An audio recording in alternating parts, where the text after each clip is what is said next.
नाज़िन मदेजी जे रहवासियुनि वफ़ाक़ी बजट खे अवाम दुश्मन करार ॾेई छॾियो आहे। इन हवाले सां ॾिसूं था सूर्य मीराणी जी ही रिपोर्ट।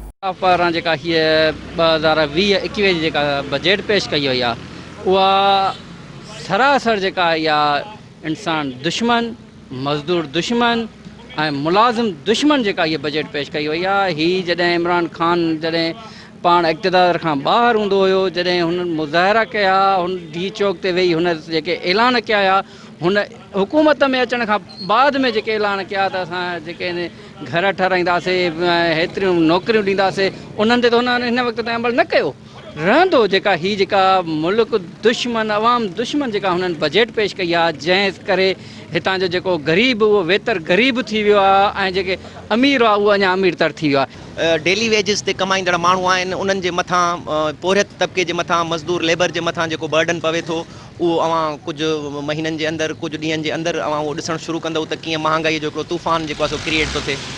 असां सम्झूं था त हीअ जेका न्याज़ी सरकार जेका बजट पेश कई आहे, इहा बजट वफ़ाक़ी सरकार जे तरफ़ां पाण मुरादो पेश कोन कई वई आहे। हीअ उन्हनि जे चवण ते बजट पेश कई वई आहे, IMF जे चवण ते बजट पेश कई वई आहे, वर्ल्ड बैंक जे चवण ते बजट पेश कई वई आहे। अवां सम्झी सघो था त हीउ मुल्क जेको आहे सो हिन वक़्तु उन्हनि आलमी जेके इदारा आहिनि उन्हनि वटि जेको आहे सो गिरवी पियल आहे।